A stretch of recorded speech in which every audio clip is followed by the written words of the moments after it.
Hi viewers, আপনারা সবাই কেমন আছেন? আশা করি সবাই ভালো আছেন। সবাই ভালো থাকারই মতো একটি সরকারি চাকরি নিয়োগ বিজ্ঞপ্তি হাজির হলাম, যেটি হচ্ছে তথ্য ও সম্প্রচার মন্ত্রণালয়ের একটা নিয়োগ বিজ্ঞপ্তি। এখানে দেখেন তারা কিছু সংখ্যক লোক নিয়োগ দেবে। খুবই ভালো মানে একটা সরকারি চাকরি। দেখেন নিচে আছে এখানে অফিসক 19 জন লোক নিয়োগ দেবে। আপনি এসসি পাস করলে আবেদন করতে পারবেন। এরপরে কম্পিউটার পদে আছে এখানে 9 জন লোক নিয়োগ দেবে। আপনি এইচএসসি মানে উচ্চ মাধ্যমিক পাস করলে আবেদন করতে পারবেন। এরপরে স্টোর অ্যাসিস্ট্যান্ট এখানে 1 জন লোক নিয়োগ দেবে। এরপর হচ্ছে আপনার ক্যাটেলগার 1 জন নিয়োগ দেবে। ড্রাইভার পদে 11 জন লোক নিয়োগ দেবে। আবার কম্পিউটার পদে 6 জন নিয়োগ দেবে। ফটোগ্রাফার পদে 7 জন এবং আপনার ইনফরমেশন অ্যাসিস্ট্যান্ট পদে 14 জন। তো এইভাবে একটি সরকারি চাকরি নিয়োগ বিজ্ঞপ্তি প্রকাশ করছে। এটি একবারে সম্পূর্ণ রাজস্ব খাতভুক্ত একটি চাকরি। এই চাকরিটার নিয়োগ বিজ্ঞপ্তি পাওয়ার জন্য অনেকজন দীর্ঘদিন ধরে অপেক্ষা করছেন। এটি তথ্য সম্প্রচার মন্ত্রণালয় অধিদপ্তরটি, যেটি তথ্য অধিদপ্তরের আওতাভুক্ত। তো আমি যাই হোক কথা না বলে আপনাদেরকে পুরো সাগরটা একবার ইজিতে সংক্ষেপে বলে দেবো কীভাবে আবেদন করবেন, আবেদনের সময়সীমা, কত টাকা লাগতে পারে, এ টু জেড। তো এখানে দেখেন কত টাকা আবেদন ফি লাগতে পারে, এ টু জেড আপনাদের সাথে আমি এখন শেয়ার করব। তো দেখেন এখানে প্রথমে 1 নম্বর পদ আছে। দেখেন 1 নম্বর হচ্ছে ইনফরমেশন অ্যাসিস্ট্যান্ট। 17 জন লোক নিয়োগ দেবে। পদটা খুবই ভালো মানে একটা পদ, 11 গ্রেডের একটি চাকরি। এখানে আপনাকে স্নাতক ডিগ্রি পাস করতে হবে, সাথে আপনাকে কম্পিউটারে ভালো মনে অভিজ্ঞতা থাকলে আপনি এই পদ আবেদন করতে পারবেন। দেখেন এখানে পড়ার কিন্তু এখানে দেখেন অভিজ্ঞতা পড়ার কিন্তু অনেক কিছু আছে, যেগুলো ইম্পর্টেন্ট ওগুলো আমি বলি, যেগুলো লাগবে। তার মানে এখানে স্নাতক ডিগ্রি পাস করলে এবং সাথে আপনার কম্পিউটারে ভালো মনে অভিজ্ঞতা থাকলে এই পদের জন্য আপনি আবেদন করতে পারবেন।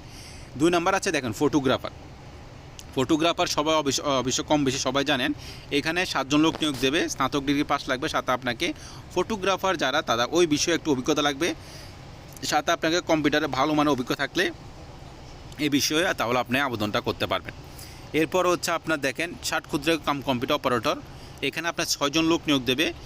এখানে আপনার স্নাতক ডিগ্রি পাস করতে হবে, সাথে আপনাকে কম্পিউটারে প্রতি মিনিটে আপনার বাংলা 45 এবং ইংরেজিতে আপনার 45 এবং বাংলাতে আপনার 25 ওয়ার্ড তোলার সর্বনিম্ন অভিজ্ঞতা লাগবে। এই হলো। তারপর হচ্ছে আপনার দেখেন ড্রাইভার লোক নিবে আপনার 11 জন। যারা ড্রাইভারের লাইসেন্স আছে হালকা বা ভারী, আমি মনে করি তারাই দিক সেদিক গাড়ি না চালিয়ে সরকারি একটা প্রতিষ্ঠানে ঢোকেন। এতে আপনার সম্মান, এটা আপনার ফিউচার খুবই বেশি উজ্জ্বল হবে এবং আপনার মানসম্মত একটা ভালো মানের একটা স্যালারি এবং সেফটি, জব সিকিউরিটি থাকবে। এরপর 11 জন লোক নিয়োগ দেবে। এখানে আপনাকে জুনিয়র স্কুল মানে 8ম শ্রেণী পাশে সার্টিফিকেট থাকলে আর হালকা বা ভারী একটি বিএড স্বীকৃত সরকারি স্বীকৃত একটি লাইসেন্স থাকলে আপনি আবেদন করতে পারবেন। দেখেন আপনার 5 নাম্বার হচ্ছে আপনার ক্যাটেলগার আছে। 5 নম্বরে আপনার 1 জন লোক নিয়োগ দেবে। এখানে আপনাকে উচ্চ মাধ্যমিক পাস করলে আবেদন করতে পারবেন এবং এই ক্যাটেলগার কাজ সম্পর্কে আপনাকে অভিজ্ঞতা থাকতে হবে।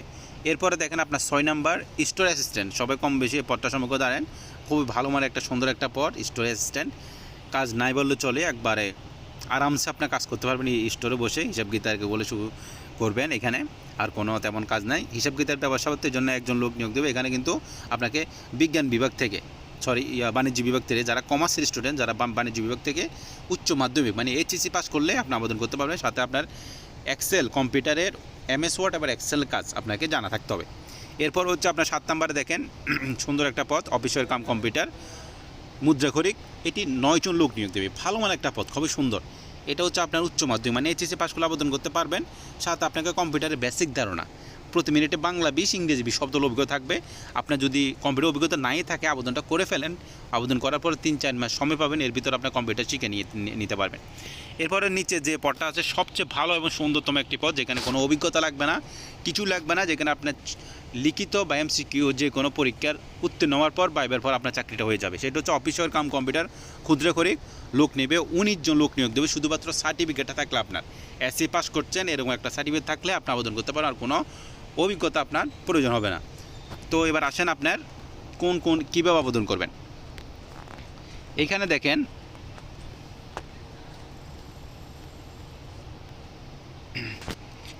দেখেন স্ক্রিনের উপরে আমার একটা লিঙ্ক আছে। এখানে দেখেন https://fid.teletalk.com.bd। এটি হচ্ছে তাদের সরকারি ওয়েবসাইট লিঙ্ক। এই ওয়েবসাইট লিঙ্কে প্রবেশ করলে আপনারা নিজেরা আবেদন করতে পারবেন ঘরে বসে। যদি আপনি আবেদন করতে পারেন তাহলে তো ভালো, আবেদনটা করে ফেলবেন। আর যদি আপনি আবেদন করতে না পারেন, অবশ্যই আপনার বাজার আশেপাশে এমন কোনো কম্পিউটার দোকান আছে যেখানে সরকারি চাকরি আবেদন করা, ওদের থেকে যে আবেদনটা করে নেবেন। এবার আসেন আপনার আবেদনের শুরু কখন শেষ কখন। আবেদন দেখেন এখানে দেওয়া আছে 1 এপ্রিল 2026 সকাল 10টা থেকে আবেদন শুরু। এবং আপনার আবেদনটা শেষ হবে 21 এপ্রিল 2026 বিকাল 5টা বাজে। তাহলে টোটাল 20 দিন সময় আছে, এর ভিতরে আবেদনটা করে ফেলবেন। খুবই সুন্দর এবং ভালো একটা পথ। অবশ্যই আমি আপনাকে রিকোয়েস্ট করব, যারা ভিডিওটা ক্লিক করছেন একজনও মিস করবেন না। ন্যূনতম একটি এসসি পাস হলে সার্টিফিকেট আছে, ভিডিওটা ক্লিক করছে মানে আপনার স্বপ্ন সরকারি চাকরি, চেষ্টা করেন একদিন না একদিন হয়ে যাবে। ভিডিও থেকে কোনো কিছু যদি বুঝতে অবশ্যই দেওয়া হয় অবশ্যই কমেন্ট বক্সে কমেন্ট করবেন, আমি যথেষ্ট আপনাদেরকে হেল্প করার জন্য চেষ্টা করব। Thank you so much for my watching video.